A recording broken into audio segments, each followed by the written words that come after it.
बक्सर में अभी तेज बारिश हो रही है और इस बारिश के बीच राजनीतिक तापमान भी बढ़ा हुआ है। आज उपचुनाव के लिए मतदान हुआ और नगर परिषद उपचुनाव में मतदान के बाद अब सबकी निगाहें जो हैं विधानसभा चुनाव की तरफ है। विधानसभा चुनाव के लिए तमाम प्रत्याशी अपना जोर लगा रहे हैं, जोर आजमाइश कर रहे हैं। बक्सर के जो स्थानीय विधायक हैं, सदर विधायक संजय कुमार तिवारी और मुन्ना तिवारी, उन्होंने अभी 2-3 दिन पहले यह कहा कि जो सड़क जासो नदाऊं जगदीशपुर होते हुए डुमरांव तक जाती है वो सड़क दुर्दशाग्रस्त इसलिए है क्योंकि उसका उन्नयनीकरण कराने के लिए उन्होंने प्रस्ताव दिया था, लेकिन अभी अनुरक्षण नीति के तहत हुआ है और उसकी मरम्मत होनी चाहिए थी, जो कि बिहार सरकार के कारिंदे नहीं करा रहे हैं। बहरहाल आज उस सड़क की हालत तो और भी खराब हो गई होगी, लेकिन हम लोग सड़क की हालत से थोड़ी दूसरी तरफ चलते हैं और आज हम एक ऐसे व्यक्ति से बात करेंगे जो लगातार राजनीति को एक नई दिशा देने की कोशिश करते रहते हैं। हमारे साथ है पूर्व IRS और भाजपा के नेता विनोद चौबे जी, और आज हम इनसे बात करेंगे कि इस भारी बारिश में आज वो बक्सर में कैसे दिखाई दे रहे हैं। सर, आपका स्वागत है। Thank you. और बारिश बाहर है और आप यहाँ हैं, कैसे मतलब बक्सर आने का? देखिए, ये तो बारिश देखकर या बारिश नहीं है यह देखकर मैं काम नहीं कर रहा हूँ। मैं तो अपने सोशल वर्क में लगा हुआ हूँ और सामाजिक कार्यों में पूरे क्षेत्र में भ्रमण कर रहा हूँ। तो उसी सिलसिले में बक्सर आया मैं। अभी मैं गांव साइड में था तो वहाँ से आया हूँ यहाँ। लेकिन मैंने बारिश का सवाल इसलिए किया कि बारिश है और जो जिम्मेदार लोग हैं वो बंद कमरों के अंदर हैं और जिनके ऊपर अभी जनता ने वैसे कोई जिम्मेदारी नहीं दी है वो बक्सर में दिखाई देते हैं। तो लगता है कहीं ना कहीं कि वो बक्सर के प्रति सोच रहे हैं, शुभचिंतक है बक्सर के। तो आपने बक्सर में आज क्या क्या किया? देखिए, बक्सर आप बोले कि जो राजनीति जो जिनके ऊपर कोई सरकार की तरफ से कोई जिम्मेदारी नहीं है या समाज की तरफ से कोई जिम्मेदारी है, ये सही, ये क्वेश्चन का एक पार्ट ठीक है, दूसरा पार्ट सही नहीं है। समाज की दी हुई जिम्मेदारी अपने आप आ जाती है। समाज अलग से कोई निर्णय लेकर जवाबदेही नहीं देता है। और चूंकि मैं इस धरती का पुत्र हूँ तो सन ऑफ सॉयल, तो मेरी जिम्मेदारी अपने आप बनती है कि मैं इस समाज के लिए, इस क्षेत्र के लिए, बक्सर जिले के लिए, शाहबाद क्षेत्र के लिए और बिहार के लिए कुछ करूं। तो उसी सिलसिले में मैं भ्रमण करता रहता हूं, लोगों को जोड़ता रहता हूं, सरकार की योजनाओं से अवगत कराता हूं, उसका फ़ायदा उठाने के लिए उनको प्रेरित करता हूं, क्योंकि हमारे यहाँ जो है काफ़ी लोग वंचित हैं, फ़ायदा नहीं उठा पा रहे हैं और सरकार जो विकास का काम कर रही है उसको जनता तक पहुँचाने का काम कर रहा हूँ। अच्छा, आपको नहीं लगता है कि मतलब जो जिम्मेदार लोग हैं उनको भी यही सोच रखनी चाहिए जो आपकी सोच है और जनता के बीच जाना चाहिए, बताना चाहिए कि सरकार आपके लिए ये कर रही है, आप इसका लाभ ले सकते हैं? नहीं, ये तो देखिए कमी तो है ही। कोई भी जनप्रतिनिधि होता है तो वो सामाजिक कार्यों में आता है, उसके बाद जनप्रतिनिधित्व करता है, तो उनकी जिम्मेदारी बहुत ज़्यादा है। उनको हर समय समाज से जुड़ा रहना है, लोगों से जुड़ा रहना है, उनकी समस्याओं का समाधान करना है। उनको ये नहीं देखना है कि ये जिम्मेदारी केवल पंचायत की है या केवल ब्लॉक की है या केवल स्टेट की है। उनकी जिम्मेदारी कई गुना बढ़ जाती है। जो समस्या आ रहा है, जैसे आपने जासो बक्सर रोड की बात की, तो ये स्वाभाविक रूप से कोई भी जो जनप्रतिनिधि है उनको आगे बढ़ के हिस्सा लेना चाहिए। जिम्मेदारी से मुड़ नहीं सकते आप। कोई भी जो प्रतिनिधित्व कर रहा है यहाँ का, उनको आगे बढ़ के जिम्मेदारी अपने ऊपर लेना चाहिए और लोगों को जो सरकारी अधिकारी उनके पीछे लग के वो काम कराना। तो विधायक जी ने तो कहा ना, जैसे उसी सवाल पे मैं आता हूँ, उसी बात पे आता हूँ मैं, तो विधायक जी ने तो कहा कि जो जासो नदाऊं जगदीशपुर इलाके के जो लोग वहाँ मुखिया हैं उन्हें आगे आना चाहिए था और उन्हें नाली बनवानी चाहिए थी। लेकिन आपको लगता है कि विधायक जी की सारी जिम्मेदारी बस ये कह के समाप्त हो गई? नहीं, खाली कह के तो नहीं हो सकता है। उनको तो आगे बढ़ के सबको जोड़ने का भी काम होता है ना, कि आप सबको प्रेरित कीजिए, जोड़िए, जहाँ कमियाँ हैं उसको दूर करने की कोशिश कीजिए। गवर्नमेंट एजेंसी से जो कमी हो रही है उसको आप उजागर करके और उनके पीछे लगिए ना। गवर्नमेंट ब्यूरोक्रेट्स क्यों बैठे हैं, गवर्नमेंट मशीनरी क्यों है और आप जनप्रतिनिधि क्यों हैं? क्योंकि आप इस समस्या को सरकारी जो ऑफिसर्स हैं उनके तक ले जाएंगे और उनके ऊपर दबाव बनाएंगे कि आप ये जल्दी से जल्दी कीजिए। इस रोड की हालत बहुत ही बुरी है, बहुत ही दयनीय है। लोगों को देखिए कितना आने जाने की कितनी असुविधा होती है।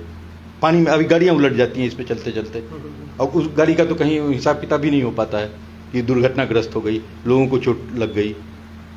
तो जिम्मेदारी तो, लेकिन देखिए सवाल एक ये भी है कि 10 साल से अभी वर्तमान में जो हमारे निवर्तमान सांसद थे अश्विनी चौबे 10 साल से यहाँ थे, उसके पहले भी आपके लोग ही थे, भाजपा के लोग ही थे, लेकिन जो दुर्दशा है शहर की वो ठीक नहीं हो सकी है। सीवरेज का काम शुरू हुआ, काम बीच में अधूरा रह गया, वो कंपनी चली गई, दूसरी कंपनी आई, लेकिन रोड तोड़ दिए गए और तमाम अव्यवस्थाएं रहीं। तो ये ही क्यों माना जाए कि केवल कांग्रेस के जो सदर विधायक है वही जिम्मेदार है, क्या आपके लोग जिम्मेदार नहीं थे? नहीं, मैंने तो ये नहीं कहा कि केवल वही जिम्मेदार है। जी जी। देखिए, ये क्या होता है कि इसमें एक पूरा तंत्र काम करता है, सरकारी तंत्र है, उसमें जनप्रतिनिधि हैं। तो अब ये एनडीए की सरकार है, तो एनडीए की सरकार का मतलब ये नहीं कि सारी समस्याएं का समाधान हो जाएगा, सब कुछ ठीक हो जाएगा। कुछ ना कुछ कमियां रह जाती हैं, कुछ काम बिगड़ जाते हैं, तो अब इसको ठीक करना है। सरकार की जिम्मेदारी है, जो भी एडमिनिस्ट्रेशन में बैठे हैं उनकी जिम्मेदारी है, चाहे वो डीएमओ, एसडीओ हैं या इंजीनियर्स हैं, जो भी रिस्पॉन्सिबल है। बट उसके साथ साथ जनप्रतिनिधियों को इस समस्या को उन तक पहुंचाने का भी काम है। तो लगता है कि कहीं ना कहीं फेल हुए हैं वो लोग।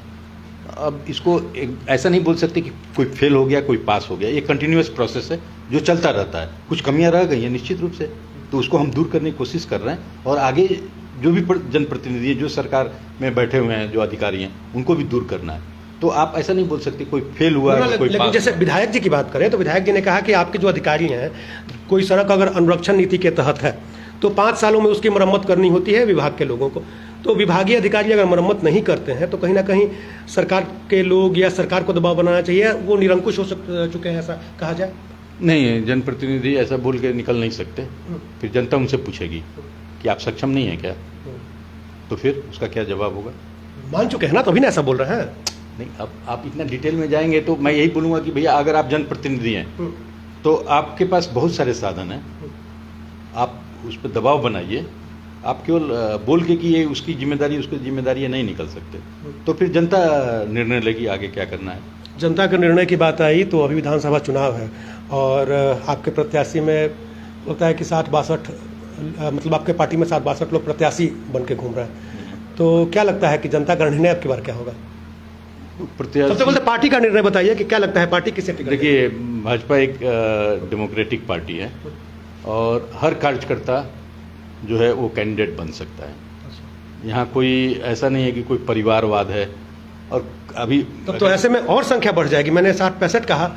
नहीं, बिल्कुल सबको अधिकार है कैंडिडेट बनने का, लड़ने का, अपना हक जमाने का। तो ये अच्छी बात है ना, एक डेमोक्रेटिक सिस्टम है। इससे लगता है ना कि भाजपा एक डेमोक्रेटिक पार्टी है जहाँ की एक सिस्टम एग्जिस्ट करता है। दूसरी पार्टियों की तरह नहीं है, अच्छा उनके बेटा वो हैं तो उनको टिकट मिलेगा, उनके पापा वो हैं तो उनको मिलेगा, उनके मौसा वो हैं तो उनको मिलेगा, उनके भतीजा ये हैं।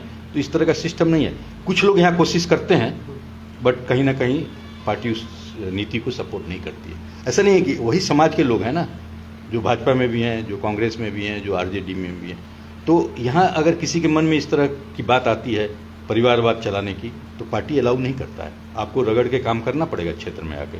लेकिन देखिए, सवाल यहाँ ये भी उठता है कि पार्टी जो है आपकी किसी न किसी एक व्यक्ति को टिकट देगी, तो बाकी लोग जो आशा लगा के, उम्मीद लगा के बैठे हुए हैं, वो क्या मतलब ईमानदारी से उनका समर्थन कर पाएंगे? केवल आपका जो मूल्यांकन है भाजपा के कार्यकर्ताओं के बारे में कि केवल वो टिकट के लिए कार्यकर्ता हैं, ये गलत है।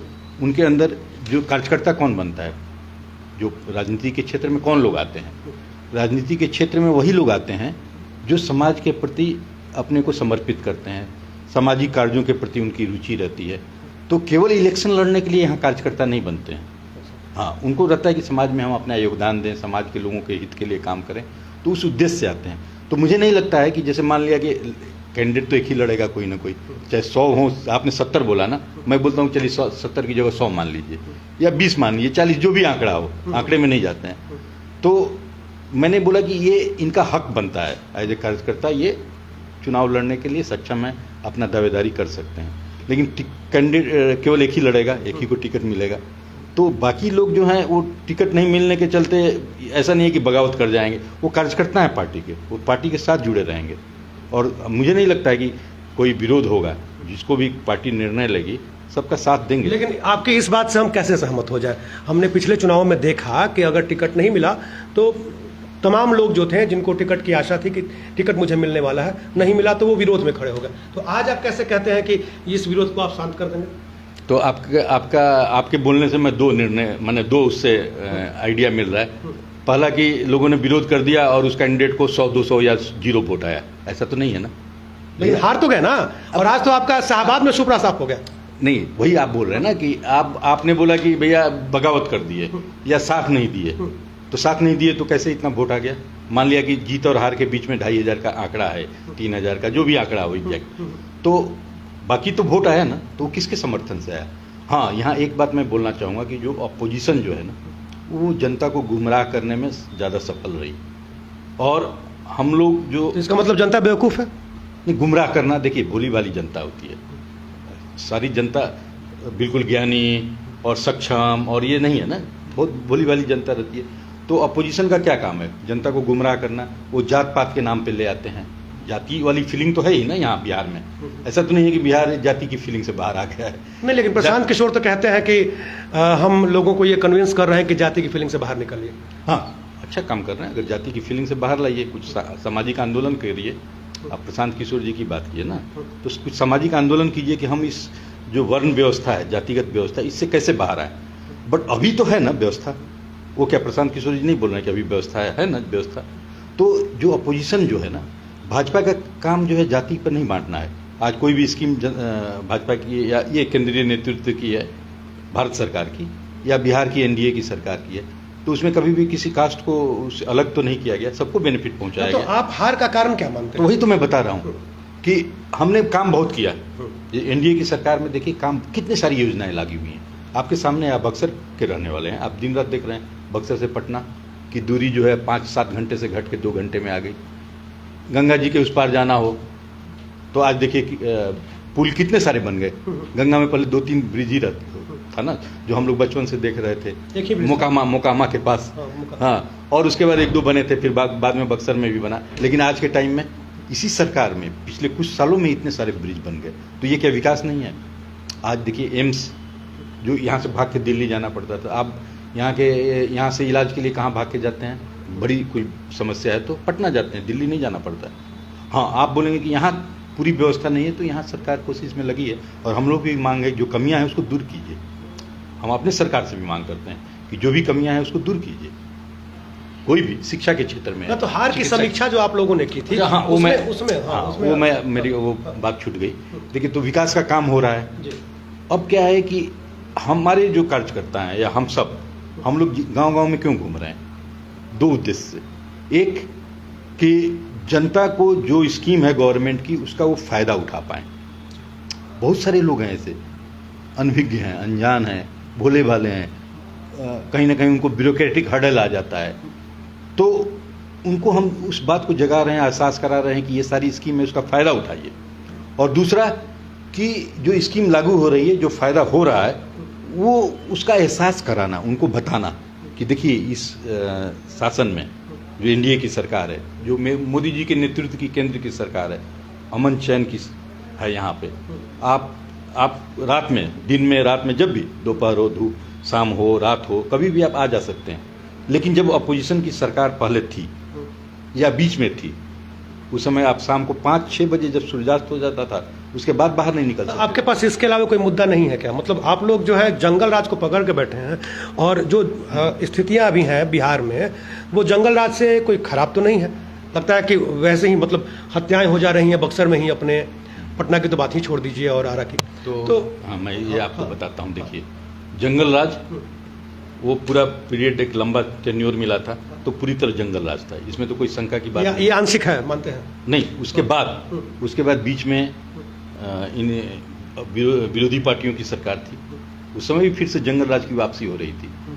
और दोनों जो अभी भी कुछ कहीं मर्डर हो जा रहा है, कहीं दुर्घटनाएं हो जा रही हैं, कहीं गोली चल जा रही है, उस समय की जो घटनाएं होती थी वो एक ऑर्गेनाइज्ड क्राइम होता था, जिसमें सरकार, प्रशासन, नेता, क्रिमिनल्स, सबकी साठगांठ होती थी, सब मिले जुले रहते थे। बस लूटे जाते थे, रास्ते में लोगों को लूटा जाता था, हत्याएं होती थी, मास मर्डर होते थे।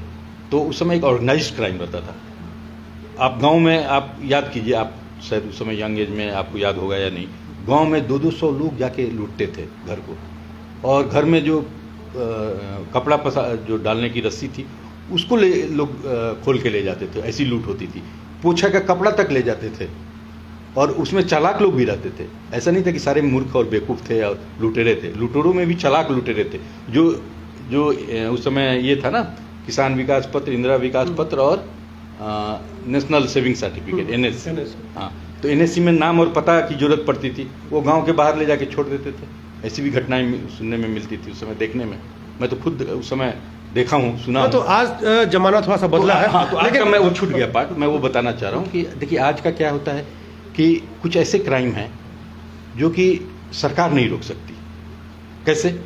जैसे भाई भाई का झगड़ा है, गांव में पटीदार का झगड़ा है, जमीन के लिए गोली चढ़ जाती है, तो इसको सरकार अब इसको कैसे रोके? इसके लिए सामाजिक सुधार की जरूरत है, उस फील्ड पे, उस फ्रंट पे काम करने की जरूरत है।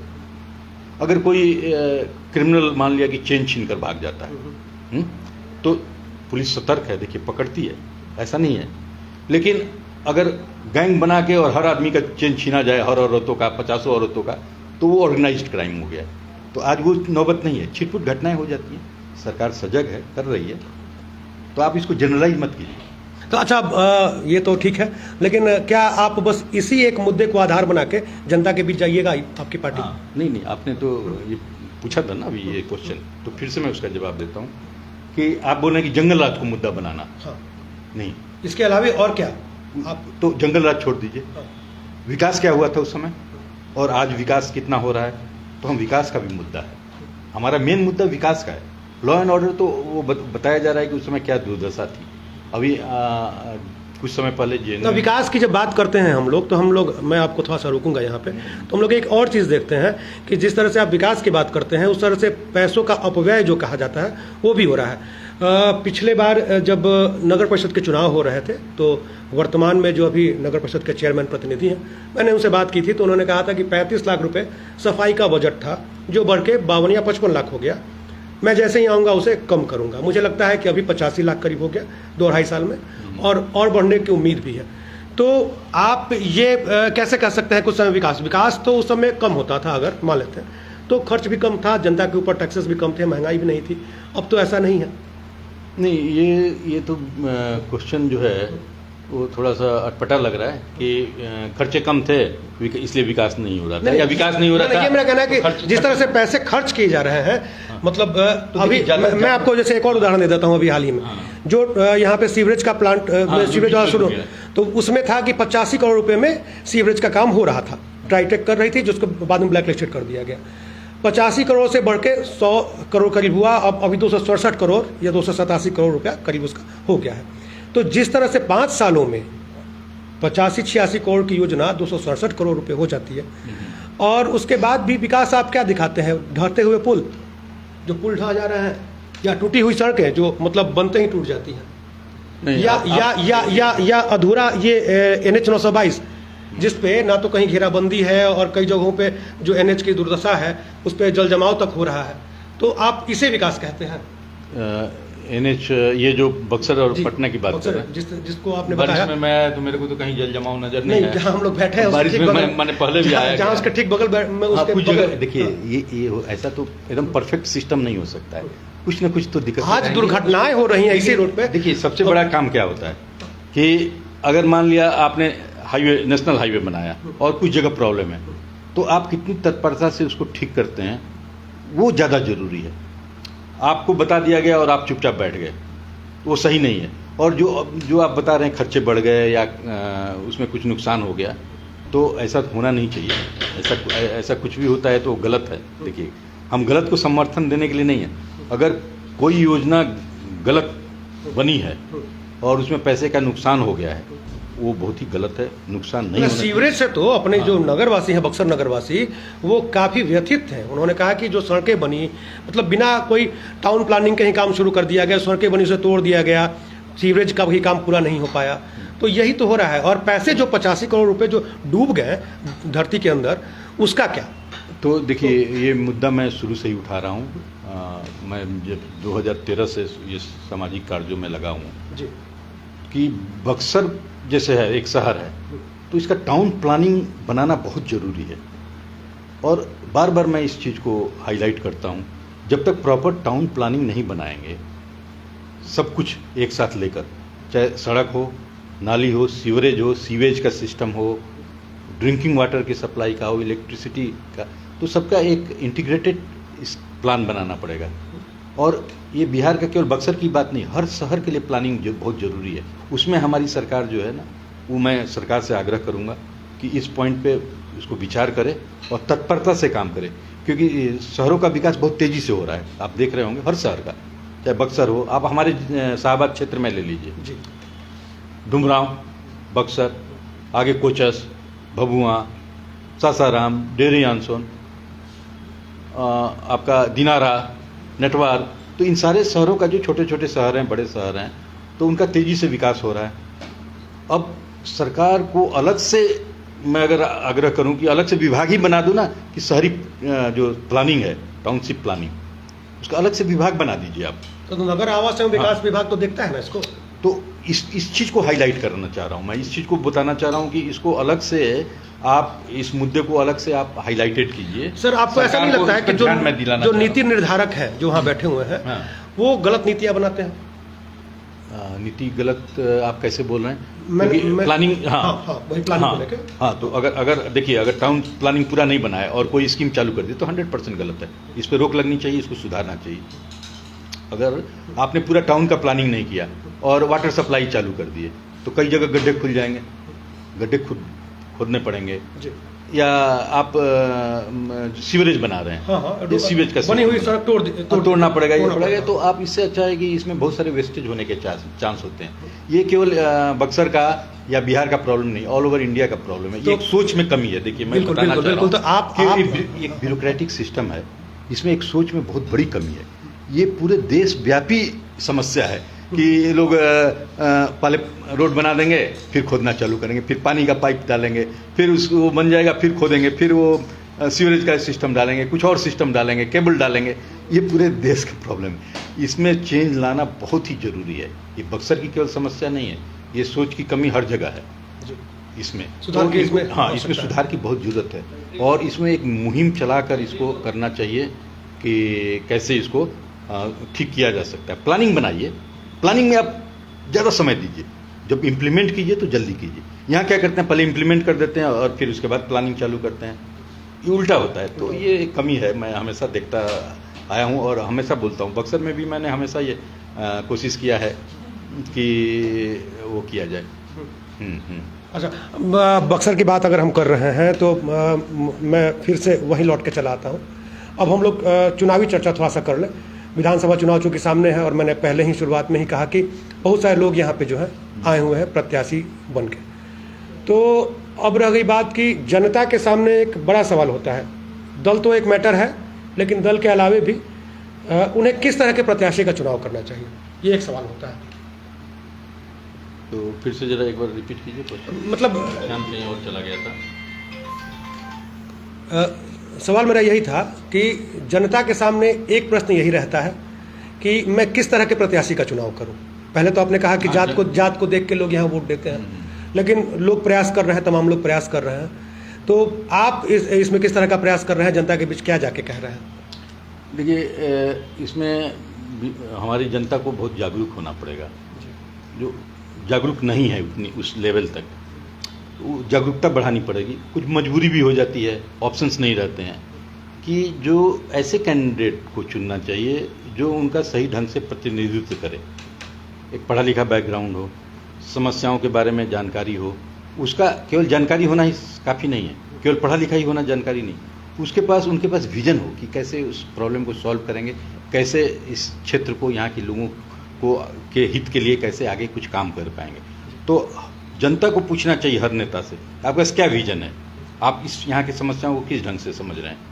केवल आप रोड बनाने की समस्या समझ लिए कि गलियाँ ठीक नहीं है, आप केवल गली ठीक करने के लिए आपको नहीं प्रतिनिधित्व दिया जा रहा है। आपके विजन होना चाहिए ना कि आगे कैसे करेंगे। जैसे मैंने आपको बताया कि अभी जो कमी है, ये केवल इस सरकार की कमी नहीं, चाहे कोई भी स्टेट में अपोजिशन की हो, हमारी सरकार हो, प्लानिंग में कमी रहती है। प्लानिंग बराबर नहीं बनाते हैं, काम चालू कर देते हैं। ठीक है, उसका एक और अच्छा उदाहरण आपको देता हूँ। आप कभी भी देखेंगे रोड जैसे फ्लाईओवर बनता है, जब फ्लाईओवर बनता है तो साइड में रोड बना देना चाहिए प्रॉपर। कहीं इस पे बराबर सोच नहीं है। लोगों को इतनी दिक्कतें होती हैं 2, 3, 4 साल। तो जब तक आप देखिए, अभी जब तक इस पे सही निर्णय लेना पड़ेगा कि पहले आप साइड में रोड ठीक कर दीजिए और तब फ्लाईओवर बनाइए कि लोगों को आने जाने की दिक्कत नहीं हो। लेकिन आप इंडिया के कोई भी फ्लाईओवर देखेंगे ना, वो पहले साइड में रोड नहीं बनाएंगे, काम चालू कर देंगे, जैसे तैसे रोड बना देंगे साइड में। अब 4 साल, अगर 3 साल लगता है, 4 साल लगता है फ्लाईओवर बनने में, 2 साल ही लगता है, तो कितनी मुश्किलें झेलना पड़ता है। तो निश्चित रूप से यही मैं कहना चाह रहा हूँ कि जब जिस विकास की आप बात कर रहे हैं, आप ये मान गए ना कि वो अधूरा विकास है, वो पूरा विकास नहीं है। हाँ बिल्कुल बिल्कुल, पूरी तरह विकास चाहिए, तब तो प्लानिंग के साथ तब तो सत्ता परिवर्तन की भी आवश्यकता है बिहार में। नहीं, तो सरकार इस क्षेत्र में प्रयास कर रही है ना। अगर आज सपोज आप बोल रहे हैं सत्ता परिवर्तन, तो फिर वैसी सरकार ले आ जाए जिसके पास ना सोच है, ना समझ है, ना कुछ विजन है। वो जो जनप्रतिनिधि पे जो विचार लागू होता है, भाई ये सरकार है, इसके पास सोच है, समझ है, लागू कर रही है, कुछ और सुधार की जरूरत है। लेकिन आप चाह रहे हैं कि सत्ता परिवर्तन करके ऐसे लोगों को ले आया जाए जिनके पास ना सोच है, ना समझ है, ना उनके पास कोई विजन है, ना काम करने की क्षमता है। तो कौन चुना जाए, किसको चुना जाए? जिसके पास विजन है, जिसके पास काम करने की क्षमता है, जो काम करके दिखा रहा है, कुछ त्रुटियां हैं उसको दूर किया जाएगा, दूर करने। लेकिन सर, आप उस सरकार पे कैसे आरोप लगा सकते हैं जिसने 70 साल इस देश को संभाला, जिसकी आप हमेशा आप लोग बात भी करते हैं, और एक ऐसा देश जो टूट चुका था अंग्रेजों की गुलामी के बाद, उसे संवार के खड़ा कर दिया, और आप कह रहे हैं कि उनके पास कोई विजन नहीं था? कौन से, कैसे खड़ा हुआ आप बताइए। जितनी भी योजना, 70 साल का रिजल्ट बताता हूँ उसको संक्षेप में। 70 साल का रिजल्ट राजीव गांधी के मुंह से निकले हुए सब कि 20 पैसा ही पहुंच पाता है, माने 80 पैसा जो है खत्म हो जाता है। तो आप 70 साल का ये रिजल्ट है, ये सब कुछ बयान करता है। जब एक भारत का प्रधानमंत्री, एक भारत का अपोजिशन जो कांग्रेस का एक बहुत बड़ा नेता, वो ये बात बोलता है कि हमारे शासन का ये रिजल्ट हुआ, जो इम्प्लाइड है कि भाई हमारे शासन का ये रिजल्ट है कि 20 पैसा पहुंच रहा है, 80 पैसा खा जाते हैं, तो 20 पैसे का ही काम होता है। तो आप बोल रहे हैं कि बहुत बड़ी व्यवस्था खड़ी हो गई। आज 7-10 इतने सारे गंगा जी पे ब्रिज बनाने की जरूरत क्यों पड़ी? ये लोग 2 ही बना के, 3 बना के क्यों बैठे हुए थे? क्यों नहीं किए? आप क्या यहाँ से बक्सर से पटना और बक्सर के बीच में जगह नहीं थी रोड बनाने के लिए? 70 साल में क्यों नहीं बना? हम लोग डिजर्व नहीं करते हैं क्या कि हमारे पास भी हाईवे होना चाहिए? आप बताइए, बॉम्बे से दिल्ली के लिए हाईवे है, या दिल्ली से कलकत्ता के लिए हाईवे है, बेंगलोर से बॉम्बे के लिए हाईवे है, तो बक्सर से पटना नहीं चाहिए हमें हाईवे? आज देखिए मिल गया ना वो। तो आप बोल रहे हैं कि पहले नहीं मिला था, 70 साल में ये सब चीज़ें नहीं मिली थी ना, आज मिल गई ना। यहाँ के लोग बीमार होके, आप कभी एम्स देखे हैं दिल्ली का? पहले की बात बोल रहा हूँ। हम लोग स्टूडेंट रहे हैं, मैं तो दिल्ली यूनिवर्सिटी से पढ़ा हूँ, वहाँ से ग्रेजुएशन और मास्टर्स किया हूँ।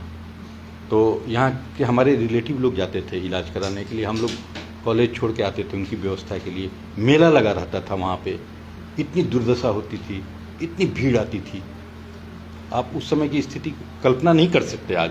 अच्छा, क्या लगता है कि मतलब जिस तरह की बातें आप बता रहे हैं उसे देख के जनता का मिजाज क्या रहने वाला है? आपकी बात क्या लगता है, मतलब किस तरह के परिणाम होंगे बिहार विधानसभा चुनाव? हाँ देखिए, जनता जो है देख रही है, क्योंकि आप तो घूम रहे हैं। हाँ, मैं अब बहुत अच्छा रिस्पांस मिल रहा है, जनता समझ रही है। ये दो बातें हैं जो कि जनता समझने के काबिल है, समझ रही है, और उसका परिणाम भी उसी हिसाब से होगा। पहली बात, विकास हो रहा है, उसको देख रही है जनता, तो वो महसूस कर रही है, और कुछ लोगों तक नहीं पहुंच पा रहा हमारा संदेश, हम कोशिश कर रहे हैं उन तक पहुंचाएं। और दूसरा कि अगर अपोजिशन की पार्टी आ जाती है, अगर दूसरी सरकार आती है, तो उनको धीरे धीरे समझ आ रहा है कि वो तो खाली बात बनाएंगे, अपने परिवार के लिए करेंगे, अपने लोगों के लिए करेंगे, अपने जात के लिए करेंगे, अपने धर्म समर्थित लोगों के लिए करेंगे, जो कोई जाति या धर्म विशेष के लोग हैं जो इनको समर्थन दे रहे हैं उनके लिए करेंगे। और बीच में सरकार आई थी तो वैसा ही किया ना। तो जनता अब थोड़ा थोड़ा रियलाइज़ कर रही है, इस बात को महसूस कर रही है, तो हमें उम्मीद है कि इस बार बहुत ही अच्छा रिजल्ट होगा। लेकिन जिस तरह से आपकी उम्मीद है, उसी तरह से जनसुराज एक पार्टी है जिसे प्रशांत किशोर जी चला रहे हैं, और उनकी यह उम्मीद है या उनका ये दावा भी है कि अब की बार 243 सीटों पे हमारी विजय होगी। इसको आप कैसे देखते हैं? देखिए, जनसुराज जो है, उनको अगर राजनीतिक क्षेत्र में आना था तो उनको कुछ न कुछ सामाजिक आंदोलन चालू करना चाहिए था, जनता को जगाना चाहिए था, जनता को रियलाइज कराना चाहिए था, या जनता की समस्याओं को दूर करने के लिए कुछ कोशिश करना चाहिए था। बट केवल बातों का संदेश देने से तो मुझे नहीं लगता है। अगर आप बोलते हैं कि अच्छे लोगों को चुनो, मान लिया मुखिया का इलेक्शन हो रहा है, अच्छे लोगों को चुनो, ठीक है, ईमानदार लोगों को चुनो, और पांचों बेईमान हैं, तो क्या करेंगे? अब उसका क्या जवाब है आपके पास? आप संदेश दे रहे हैं, जनता भी इस चीज़ को समझ रही है कि भैया 5 मुखिया के लिए खड़ा है और उसमें से एक अच्छा आदमी चुना है। जब पांचों अगर बेईमान हो तो आप किसको चुनेंगे? जो कम बेईमान हो से। जो कम बेईमान हो। तो आप बताइए, तो इसका मतलब उनका संदेश यही है ना कि कम बेईमान को चुनो। तो समस्या कुछ और है। जब आप जन जागरण कीजिए, सोशल एजिटेशन कीजिए, सामाजिक आंदोलन कीजिए, आपको कुछ कमियां लग रही हैं तो उसको जनता के सामने उसका रिजल्ट ओरिएंटेड कुछ लेके आइए, तो आपकी साख बढ़ेगी। केवल इंटरव्यू देने से या लेकिन उनकी जनता को साख पे आप सवाल कैसे उठा सकते हैं सर? उन्होंने कहा कि कभी मैंने पीएम बनाया, कई राज्यों में मैंने सीएम बनाया, और आप उनकी साख पे सवाल उठा रहे हैं, तो ऐसा कैसे? नहीं, अब उस बारे में तो मैं कुछ ज़्यादा डिटेल नहीं करूंगा। तो एक कॉमर्शियल एक्टिविटी थी। अच्छा, हाँ, एक कॉमर्शियल एक्टिविटी थी। उन्होंने मतलब भाड़े पे वो आपके लिए काम कर रहे थे, ये कहा जाए? टर्म आप आम बोलचाल की भाषा में। हाँ, एक टर्म जो आप यूज कर रहे हैं ना, मतलब वो सही नहीं लग रहा है।